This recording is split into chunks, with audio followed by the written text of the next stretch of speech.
Welcome to Sports Extra. I'm your host Ali Gohar. Tonight we're going to talk about Pakistan cricket with Mr. Qamar Ahmed. Now, all cricket lovers in Pakistan especially know who Mr. Qamar Ahmed is. But I'll briefly remind our viewers, he's covered 400 tests and 732 one-day internationals. He's one of the most distinguished and famous cricketing journalists. Qamar Ahmed Saab, Assalamu Alaikum. Walaikum Assalam. Qamar Ahmed Saab, can you hear me? I can hear you. Aapko awaaz aa rahi hai meri? Walaikum Assalam. Right, Qamar Ahmed Saab, we'll be talking to you in detail about what you've seen and achieved as a cricket journalist in Pakistan cricket in general. But before we do that, our PTV World production team has prepared a special package on Mr. Qamar Ahmed. Let's listen in. Qamar Ahmed is a cricket journalist and former first-class cricketer from Pakistan. Qamar made his first-class debut for Sindh against Karachi Whites in the Quaid-e-Azam Trophy in 1956, taking 3 for 60 in an innings for Sindh.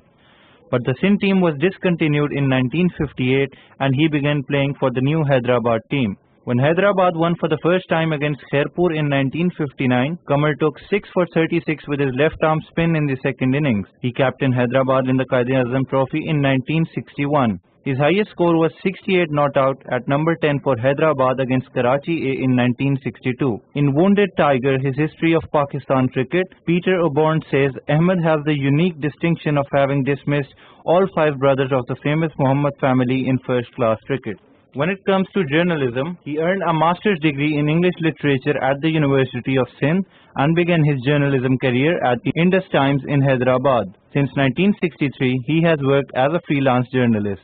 At the third test between Pakistan and Sri Lanka in Sharjah in January 2014, he became the third journalist after John Woodcock and Richie Bennett to cover 400 tests. At that stage, he had also covered 732 one-day internationals and 8 World Cups. For most of his journalism career, he has been based in the UK.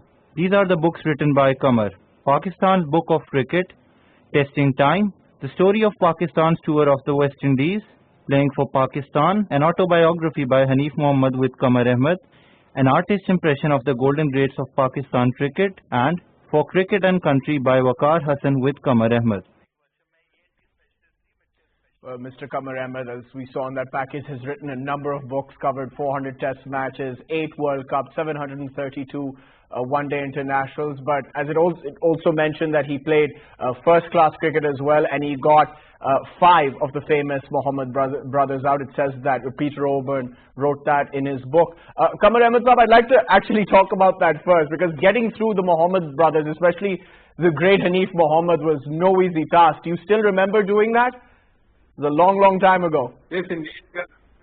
Great honor for me to get them out in first-class cricket. In fact, 3 of them, Hanif Mohammad, and when he made 337 against the West Indies and came back, then I took his wicket. In fact, he threw away his wicket. I wouldn't say it myself that I took his wicket. He tried to hit me for 6 and he was caught. Mushtaq Mohammad, I got him on his first-class debut. That was my first-class debut as well. So I took his wicket, he took my wicket. Sadiq Mohammad, I took his wicket on his first-class debut in 1960-61 in Hyderabad. And Wazir Mohammad and Rais Mohammad, I took in friendly matches, not in the first-class games. Right, Qamar Ahmed Saab, there's a lot of ground we're going to cover here. We'll talk about your books and what drew you to and what drew you towards this path. Why you found cricket to be your passion. But first, just on, I'd like to talk about Hanif Mohammad and Fazl Mahmood. I mean, they were Pakistan's first cricketing heroes, and I'm sure you were inspired by them. In fact, and you you wrote a book with Mr. Hanif Mohammad. Can you tell us a little bit about those characters for the younger viewers? Because when we hear our fathers and grandfathers speak about it, I feel like we still don't quite understand the magnitude of those cricketers, what they did for Pakistan cricket. Yeah, my privilege is that I always boast about this as well, that I may be the only one in Pakistan who has seen every Pakistani cricketer play live in action, including Sardar, Fazl, Imtiaz, Waqar, and till now everyone who has played for this country. Because in the 50s I made my debut in first-class cricket. I played against them. And then, luckily for me, I got into cricket journalism because my background was cricket. My background was English literature, in which I graduated from the Syed University. For a brief period, I also studied at Government College Lahore in 1958. But when I went to England to play professional cricket, I studied journalism there. I did a diploma course, and I competed with the locals, the Englishmen. Luckily for me, I got a break into the BBC World Service in Urdu, Hindi, and English service, and that's how I got into cricket journalism. Till now, I have covered. You mentioned 400 tests. I have covered 450 tests, 738 one-day internationals, and 9 out of 12 World Cups. What advice would you give to young people who want to do something similar? It's quite hard to break into this field, especially now, because there's a lot of competition, and it's mainly former cricketers that are getting into either commentary or presenting cricket journalism. So what advice would you give to someone like you who's growing up and who wants to get into cricket journalism? I think cricket has changed a lot from when I started. There was no colored clothing and white ball and black screen and bloodless cricket and T20 cricket or one-day internationals. It all came right in front of me. For those who are interested and aspiring people who wish to get into the mainstream of cricket journalism or journalism, it is very important that you choose a subject, maybe economics, politics, sports, or whatever, and then you work very hard on it. Be a very good reader of the subject that you choose to become a journalist of. That is exactly what I did, and I had to work doubly hard actually, because I was competing with the English journalists in England, and I was always 2 steps ahead of them. Because the fact that if I did not work hard on what I was trying to do, I wouldn't have got where I got to, and what I achieved competing with the British journalists and the world journalists. So my advice to any aspiring cricketer or to an aspiring journalist who wants to become a commentator. I was World Cup commentator as well when Pakistan won at BMCG in 1992 under Imran Khan. And I got to this position only because of my dedication, focus, and hard work. These are the 3 main ingredients of becoming a successful aspiring cricketer or a journalist. Right, let's talk about, I mean, we'll do the best that we can with as much time as we have. We don't have that much time. But Pakistan cricket history, I already mentioned the great Hanif Mohammed and Fazl Mahmood, how they were Pakistan's first cricket superstars. Then you had the 60s where Pakistan found it difficult to compete against the likes of England and the West Indies, although we did do well at home as well, especially on matting where Fazl Mahmood could bowl anybody out. The 70s, some very, very talented players, but we had trouble winning games. We couldn't quite win. We would snatch defeat from the jaws of victory. Then things started to change under Mushtaq Mohammad's captaincy, Imran Khan, Pakistan's first real fast bowler, quick fast bowler. He won a test match for Pakistan, then the famous victory against India in '78. That's when things started to change. So just talk us through that evolutionary process. I think Pakistan is a very in a unique situation as a cricketing nation. Pakistan is one country which in its years of infancy as a test cricketing nation, they won a test match against every country they played against under Hafiz Karda. One of the finest captain that Pakistan had, in fact the first Pakistan captain in official test matches. no country has this distinction that in the first test series they won a test match. Pakistan did that against under Hafiz Khaja. And then later on they started to develop into a fine cricketing nation with the help of Ahmed and Waqar Hassan, Imtiaz Ahmed, Maqsood Ahmed. Later the bowlers like the great Fazal Mahmood, one of the finest bowlers that you could watch. You said that he was good on batting. In fact, he was good on turf as well. As we know that he took more than 12 wickets or 12 wickets in the Oval Test match when Pakistan beat England at the Oval to draw the series. The only team visiting England to draw a test series on their first tour to England. So the credit goes to the pioneers of this game, like Hafiz Khaja, Fazal Mahmood, Imtiaz Ahmed, Hanif Mohammad. And then later on, we had the honor of having about 7 to 8 or 9 cricketers playing in county cricket. They were not taken in county cricket just because they had a name. They had been performing, developed from the Pakistan's then domestic cricket, when there was only 7-8 teams when I was playing. And then they got experience in county cricket, became professionals.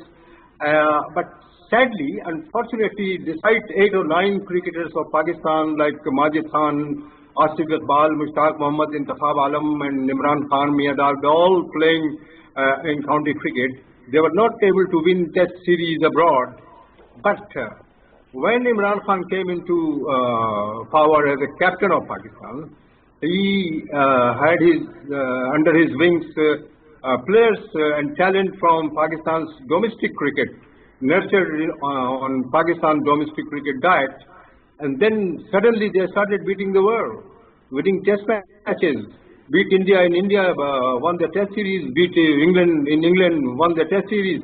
So I think that was the best part of Pakistan cricket, which was from 80s onwards. And then we had those 2 great fast bowlers of history, Wasim Akram and Waqar Yunus. Their records speak for themselves. I think there are 2, I have seen great fast bowlers of the world since in the last 50, 60 years. But I personally feel, लोग कहते हैं ना कि घर की मुर्गी दाल बराबर, लेकिन Wasim Waqar bowling in tandem, I think the greatest pair of fast bowlers that I had the privilege to cover and watch them. Right, a little bit about the 70s. You mentioned some great names there: Asif Iqbal, Mushtaq Mohammad, Zahir Abbas, arguably after Hanif the greatest Pakistani batsman. You can also put Javed Mirdad in there as well. Majid Khan.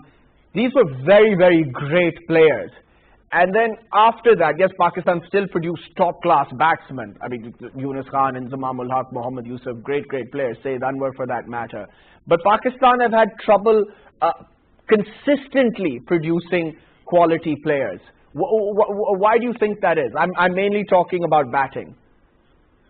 That is for the fact, I'm glad that you have mentioned people like Yunus Khan and Zamam ul Haq and all that, and Syed Anwar. I suppose discipline and management comes into count. Because you look at the Indian Cricket Board, the Australian Cricket Board, and boards like New Zealand Cricket Council and Cricket South Africa, when the management is strong and the administration, the people who control the game in their country is strong and is not changed at the toss of the coin, then I suppose discipline is developed into the team and the consistency that you are talking about. So it is very important to have a good bunch of players and successful team and outfit. It is important that you have a good backup as well. The administrators, the coaches, the selection committee, the chairman of the selection committee. I think there have been a lot of inconsistency over the years, because every time the government changes, the cricket board changes. That is under their influence. I still fail to understand that why should a head of the state or a prime minister or the president of our country be the patron of the board? It does not happen in any other country. So I think Imran Khan had promised that he does not like this system, and he was complaining all the time that the patron, why should be a prime minister or head of the state should be the patron of the board. I think this should all change, and the system should change. There should be consistency only. If there is consistency at the top, in the management, in the cricket board, then there will be consistency in the performance of the Pakistan cricket team as well. Right, no, the Prime Minister Imran Khan, even before he was Prime Minister, when he was playing cricket actually, he was heavily influenced by not county cricket so much, but Sheffield Shield cricket. He thought that the Australian domestic system was extremely competitive, and he thought that it would be a good idea for Pakistan to replicate that system somewhat. And we have seen changes being made since Imran Khan became the Prime Minister. And the Pakistan Cricket Board is working very hard to upgrade its domestic system. What do you make of it? Because there have been some complaints as well. Imran did not play too much domestic cricket in Pakistan. He played most of his first-class cricket in England for Sussex, Worcestershire, and later for New South Wales. So I think Qadar had introduced this departmental teams for economical reasons. Players had no money, nothing to look up at, to look after their family, no finances, economically very weak. So Qadar introduced this system, and this had been working tremendously well. Most of the cricketers of Pakistan, the great names that you see, like in Zamamul Haq and Yunus Khan and Zahir Abbas and say even Hanif Mohammed, they were all products of Pakistan's domestic cricket.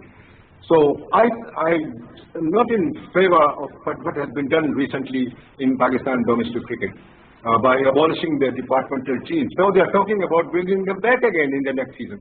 So that is where comes administration and discipline. There has got to be consistency in what they plan and what they do at every level in Pakistan cricket. Well, let's hope everything works out for the best. But the most important thing is that there's consistency within our domestic structure and quality. That's the only way you can regularly compete with the best teams in the world. Now, Qamar Ahmed Sahab, just a few, I'll be honest, some fan questions here, things that people talk about in their living room. Now, you've seen almost everything as far as Pakistan cricket is concerned. I mentioned some great batsmen, Zahir Abbas, Majid Khan, Javed Miandad. So the other day I was sitting with my father, in fact during Ramzan, after iftar, we'd watch cricket videos. And I watched Zahir Abbas making his, I think it was 271 or 274 in Edgbaston. And it was just poetry in motion. So I told my father that other than Hanif Mohammed, I think Zahir Abbas has to be second. But he says, no, it's actually Javed Miandad. He felt that Javed Miandad was slightly better than Zahir Abbas. So people have these conversations in their living room. So I get an opportunity to have it with you now on air. In your opinion, who was the better batsman of that era? Javed or Hanif? Or Javed or Zahir, I beg your pardon.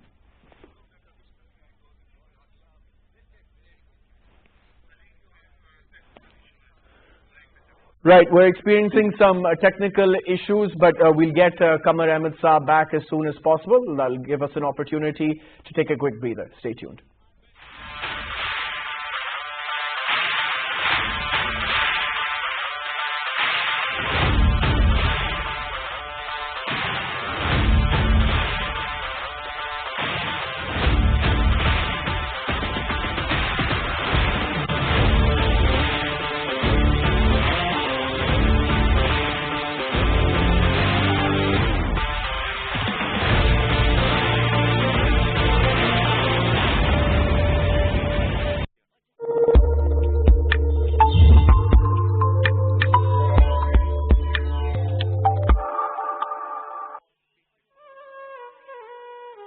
Passion for polo will be the highest on the world's highest polo ground.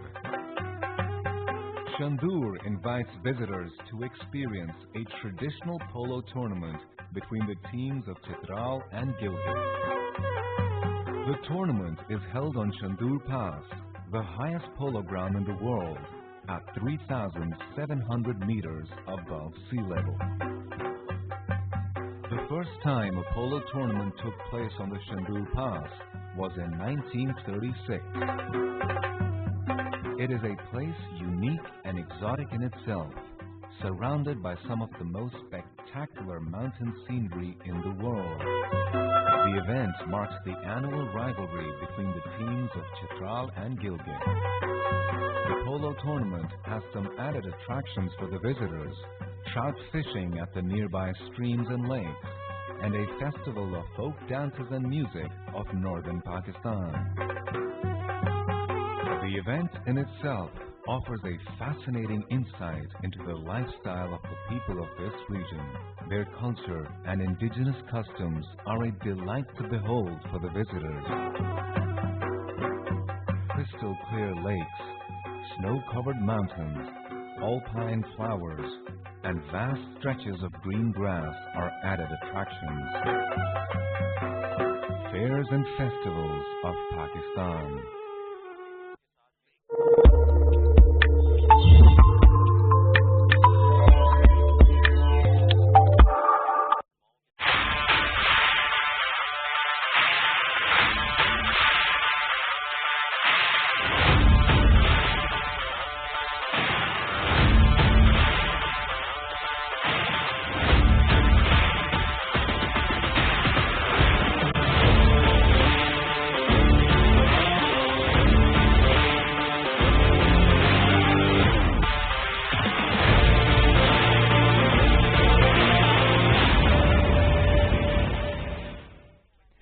Welcome back. We're in conversation with legendary Pakistani cricket journalist Qamar, who's covered 400 test matches and over 700 one-day internationals. Before the break, I was asking him a fan question, really, because he's seen Pakistan cricket since the very beginning. So he's witnessed all these great players in action. I asked him about Zahir Abbas and Javed Mirdad, who his favorite player was, because that, for cricket lovers, for cricketing purists, that's the debate that's often had in our living room. So Qamar Ahmed Sahab, I'm putting the question to you.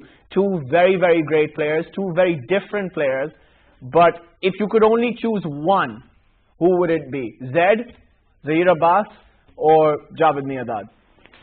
This is very difficult and very interesting question indeed. It has been asked by many people wherever I go in the cricketing world.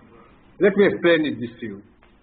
If you ask me who was the most skilled batsman of Pakistan, there is no two opinions about it. It was Hanif Muhammad, who had power of concentration, who had a good footwork. I bowled against him a lot, took his wicket as well, and he was in skill.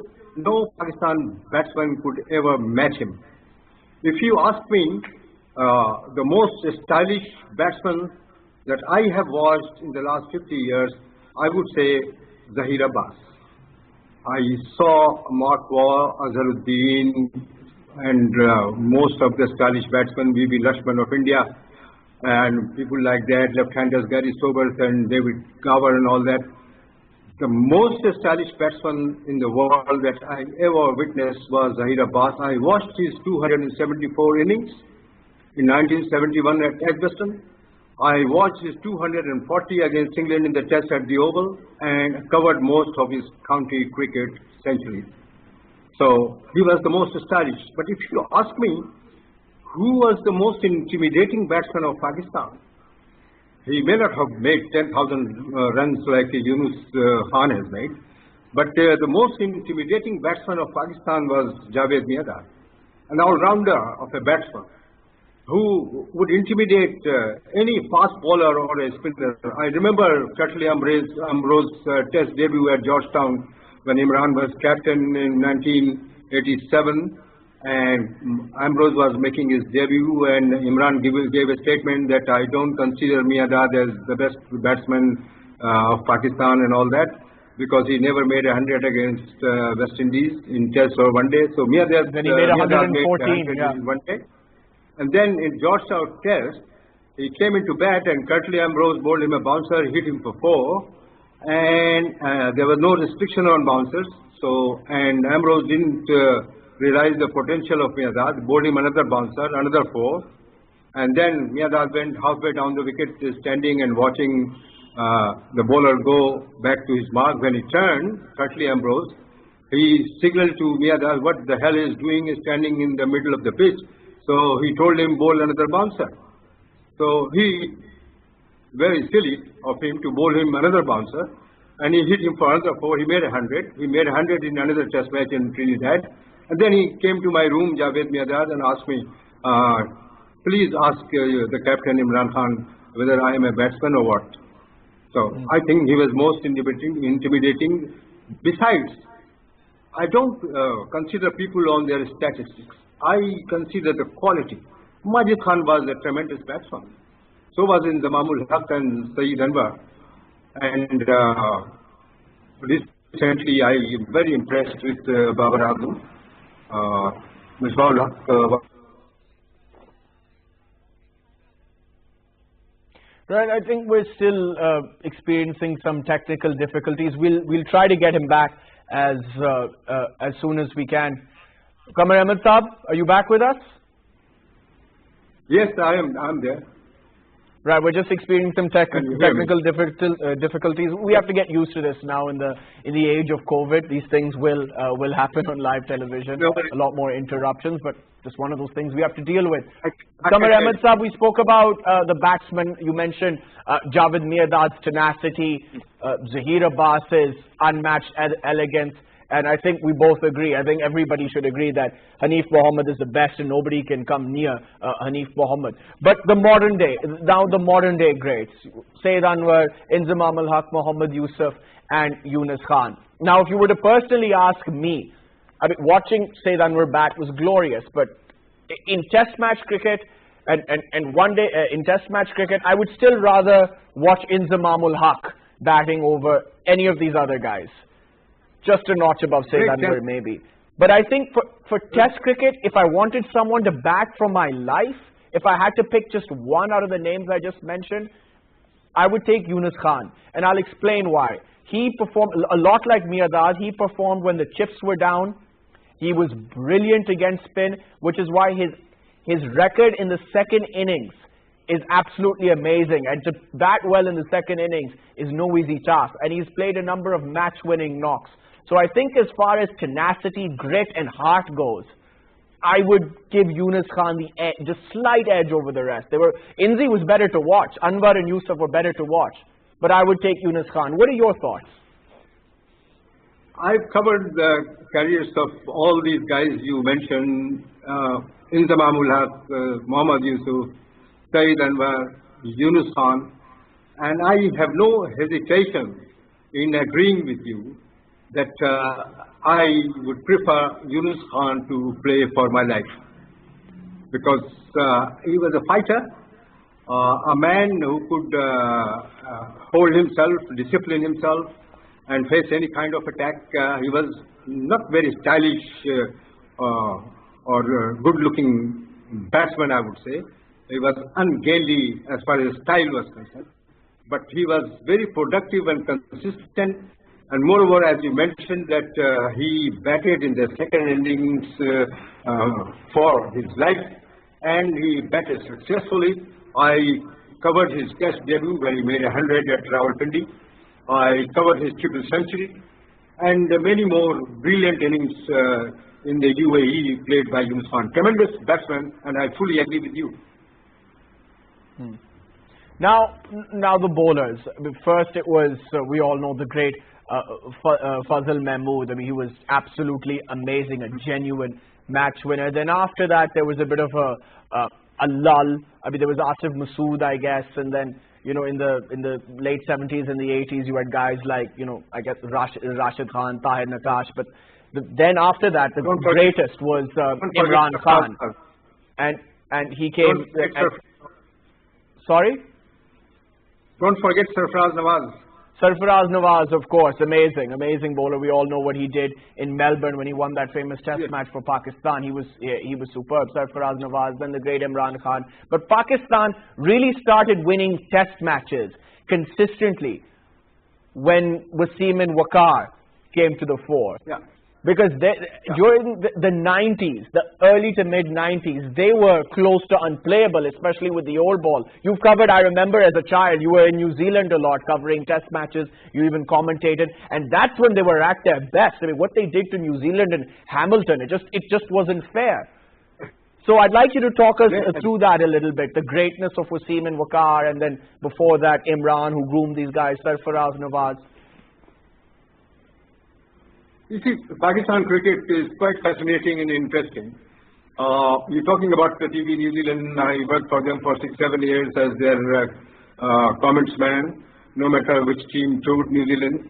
But I remember this fantastic Test series against New Zealand when Salim Malik, as a compromise captain, was sent to New Zealand.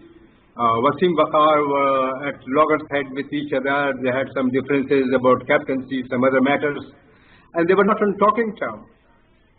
Let me tell you that in 2 Test matches, not on talking terms, in the first 2 Tests, they totally destroyed New Zealand batting. The first two Tests were finished in 2 days and 2 hours, and they were competing with each other, not on talking terms. Devastating, dangerous bowling. I remember Dr. Ali Bakar, former captain of South Africa, administrator, interviewing Brian Lara and Jack Collis and some great people, and asking them, who do you think you were scared of facing a fast bowler in your career? And Jack Collis and Brian Lara immediately, without any hesitation, said, I think the most feared bowler that we ever faced was Wasim Akram. So if you look at their strike rate, Wasim and Waqar bowling in tandem, and that number of wickets in one day and in Test matches, you just wonder why people keep on pointing, accusing fingers at them for the way they won Test matches for Pakistan. I'm not saying that the controversies that you hear day after day, pointing fingers at them, they did that, they did that, match fixing and spot fixing. They never talk about their success when they won Test matches or one-day matches for Pakistan. They always talk about why Wasim Akram did not play in the quarter-final of the Bangalore World Cup match. I suppose 20 years on, we should forget about all this and look at the greatness and their number of wickets, their strike rate is absolutely amazing. I mean, people will bring up controversial things, but they're also jealous of success, right? And Wasim Akram was a very, very successful cricketer. There's no doubt not only jealous of success, but also some aspiring former colleagues and cricketers who always looking for a job in the PCB and all that, and disappointed at not being in focus as Wasim or Waqar, and so it comes into play. All these allegations and accusations that we keep on hearing 2 decades after they have left the game. Qamar Ahmed Saab, we're running out of time, but very quickly, and I wanted, this was in my mind, to ask you about the 8 World Cups you covered, because we don't have much time, we can't go through all of them. But 1990, sorry? 9 World Cups I covered out of 12. 9 World Cups, I beg your pardon. 1992. Obviously, you knew I was going to ask you about that. I think you commentated in. I still remember Pakistan versus New Zealand in the group match. I still remember that. Yeah, I remember that. I was commentator of TV New Zealand in the final as well. 2 channels were televising it, Channel 9 and TV New Zealand at MTG. But I remember distinctly. And Jeffrey Marcott and Glenn Turner. I was only 4 years old at the time, so my memory wasn't great, but I remember distinctly when Wasim Akram got Martin Crowe out, you were on air. So that's what that's how I remember you from my childhood. But I want to ask you just very quickly about the 92 World Cup. We're running out of time because it was just so unexpected. There's no way Pakistan should have won that World Cup, but we ended up doing it. Pakistan came from behind after drawing a World Cup match at Adelaide when they were bowled out for 74 runs and the rain saved them, which got them 1 point. And then later, when they beat Australia at Perth, they started to win. And twice beat New Zealand in New Zealand, including the semi-final in which Zamamul Haq made 60 runs in 37 balls in the end. And later in the final, those two deliveries of Wasim Akram and one from Ustad Ahmed did the trick as England chased 250 to win. I suppose it was the most memorable moment for not only for me, but for all the Pakistanis who are watching it and following it, and for the captain himself, Imran Khan, who lifted the World Cup in 1992 for the first time and for the last time for Pakistan. That was Pakistan cricket's finest moment, and you were there to see it all. You've seen many, many wonderful moments in Pakistan's cricket history. We tried to cover as much ground as we could, Qamar Ahmed. We could do this for another hour, in fact another 2 or 3 hours, but we're going to have to save the rest for another show. It was a pleasure talking to you, sir. God bless you. My pleasure. My pleasure. Bless you too. All the best. That was Qamar Ahmed, famous Pakistani cricket journalist. That's all we have time for. Keep watching Sports Extra on PTV World. See you next time. Bye-bye.